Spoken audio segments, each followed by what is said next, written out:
Iger, the CEO of Disney, recently made a statement regarding the fact that Ant-Man and the Wasp: Quantumania absolutely flopped at the box office. He had this statement to say that I just thought was absolutely laughable. Listen to this. Sequels typically work well for us, but do you need a third or a fourth, for instance? Or is it time to turn to other characters? And I just find that to be utterly ridiculous and laughable. Just like a week earlier, the same guy announced Toy Story 5 and Zootopia 2 and Frozen 3. This dude is literally known for having popularized the never-ending sequel over the past 10 years. Like, he is the king of sequels. And I just found this other article going over all the live-action reboots and sequels that Disney has planned over the next several years. And oh boy, guys, is it bad? Oh, it's bad. They're making movies and shows that I'm like, really? Do you need to make this? Really? And I just want to go over it with you guys just to show you just how bad of a problem Disney has with their sequels, because they have a bad sequel problem. Like, it's bad. But before we get into the video, if you guys want to give this video a like, it sends a message to Disney that we want to see more original movies and not just never-ending sequels, so make sure you hit the like, guys.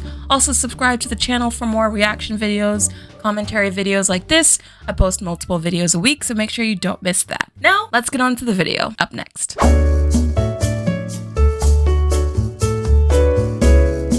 So we already know the first reboot that's coming out, and that's of course the live-action Little Mermaid, which has been a roller coaster of emotions on my channel. I've already talked about how I don't like how dark it looks in a lot of the shots. I think live-action Sebastian and live-action Flounder look really weird, but it could be okay. I think Halle Bailey's voice sounds amazing so far, so I'm still holding out hope, but the hope is very small. And then of course after that we have Peter Pan and Wendy, which is coming to Disney Plus later this year. I also reacted to that trailer. Looks terrible.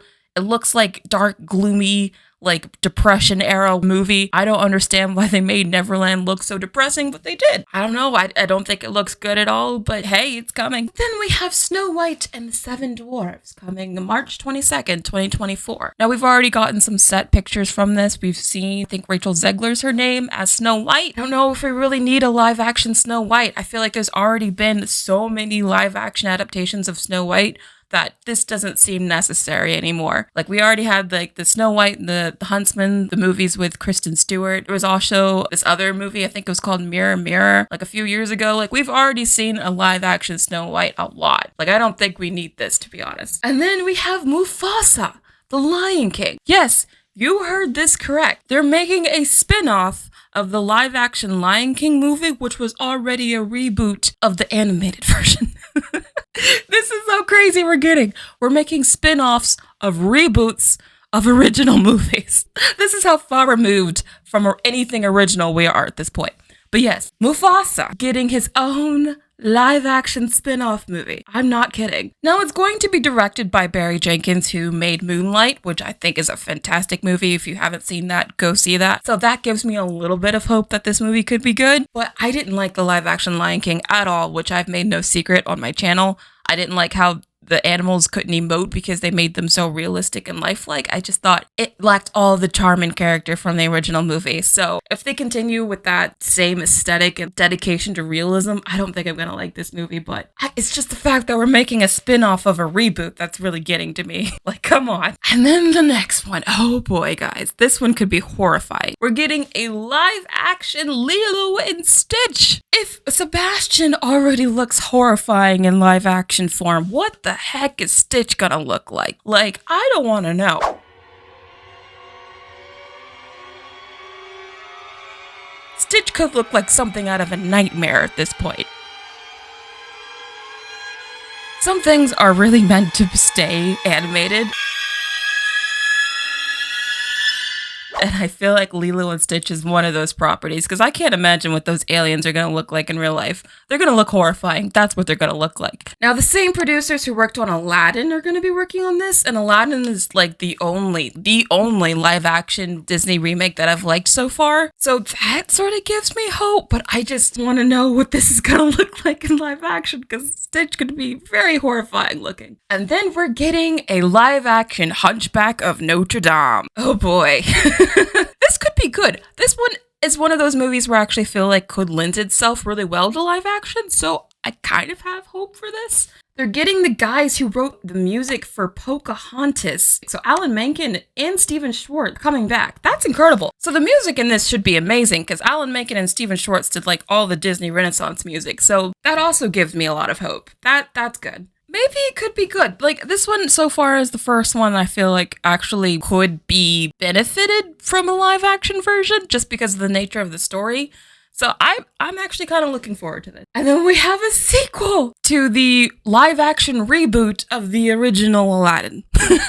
Again, we're just like multiple layers away from original at this point. But I wonder if they're going to bring back Will Smith. Like we're in a very post Will Smith slap world. I don't know if Disney's going to be willing to roll the dice and bring him back. They should, honestly. I think Hollywood has overreacted to Will Smith, but that's another issue. And I thought Will Smith was really good as Genie. I actually thought he brought a lot of life and fun to that movie, so I want him in the sequel. It says here that Variety reports the sequel will be completely original and not based on the straight-to-video films. Okay, so they're not doing Return of Jafar and Aladdin and the King of Thieves. Interesting. Why wouldn't they do that? Is it because they don't think those movies are as popular? I mean, they have sequels to work on, but they're gonna try to make their own original sequel to the live-action reboot of the original movie. Okay, sure.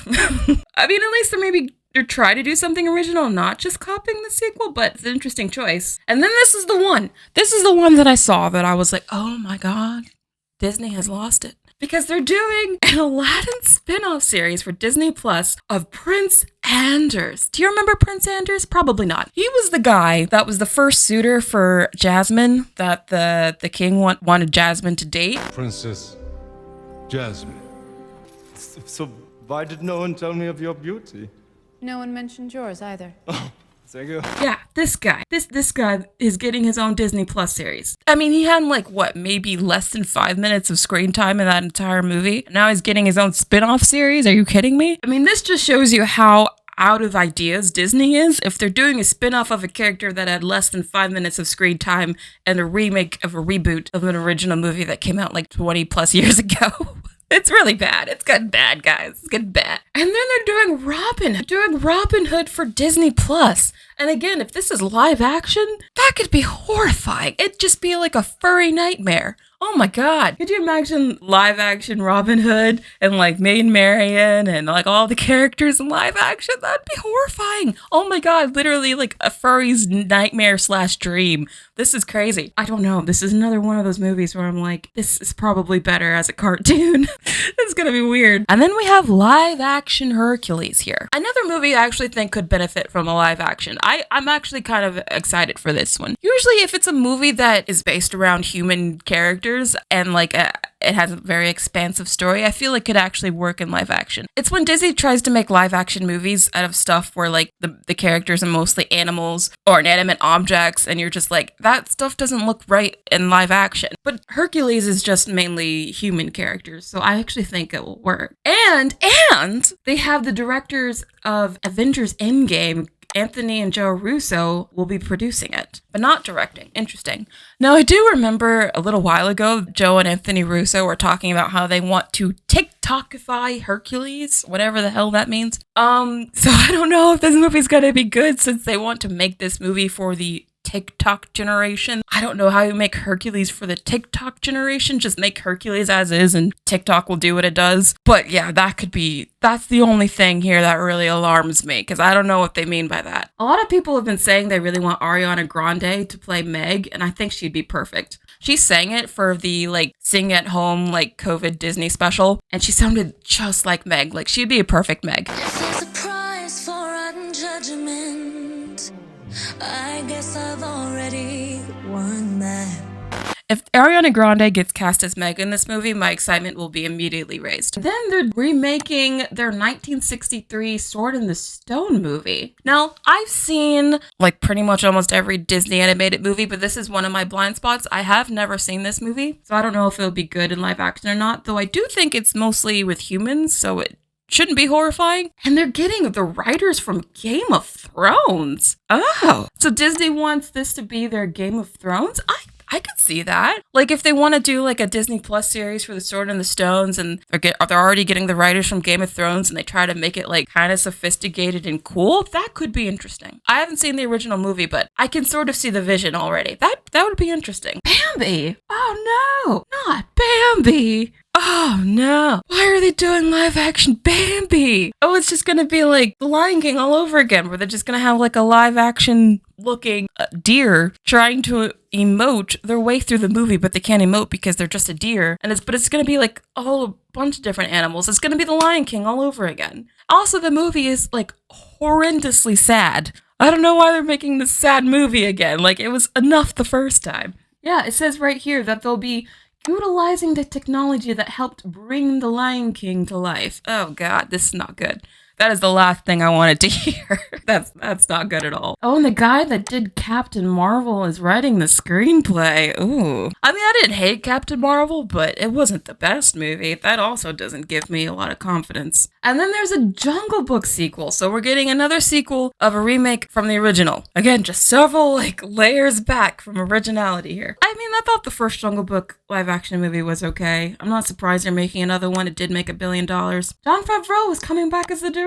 Okay, that's not terrible. They were able to make the first movie kind of good, so I'm not surprised they're making this one, but again, I just wish they would stop making endless sequels and just make something original, but that's not the world we live in today. And then this one I didn't know about at all. When did they announce this? It says no new information since 2016. Okay. So this probably isn't happening anymore. I hope it doesn't, because again, this would just be terrifying. Could you imagine these live action, like, insects? Ooh, terrifying. And then it ends with saying that Tinkerbell could get their own live action film, but since they're doing Peter Pan and Wendy instead, I doubt this is happening. So yeah, it sounds like nothing but reboot, sequel of a reboot, spin-off of a sequel of a reboot the sequel of the reboot that you already spun off, and that's pretty much Disney's slate for the next like 10 years or so. How sad is that? Like, I remember when they used to be known for really having creative and ambitious movies. Like, they were known, especially in the 90s, for being top of the class for their animated movies, and now all they're doing is ripping their own self off. Like, it's really, really sad just how far Disney has fallen. I'm excited for a few of these. Like, I think the live action Hunchback of Notre Dame could be really good. The live action Hercules could be good, although I don't know why they're TikTokifying it. That could be bad, but we'll see. But a lot of this stuff, like the Aladdin spin-off show, the live action Lilo and Stitch, those are just stuff that I don't think we really need, nor do I think it will translate well in live action. Well, what do you guys think? Do you agree with me? Are you actually excited for some of these? Or do you think Disney should do something more original? Or do you like that they're doing a lot of these reboots and sequels? Please let me know in the comments. Again, please make sure you like the video. It sends a strong message to Disney if a lot of people like this video and watch it, because maybe they will see that more people are kind of getting tired of this stuff. So please make sure you like the video. Also subscribe to the channel. Again, I make multiple videos a week, and I'll see you in the next one. Bye!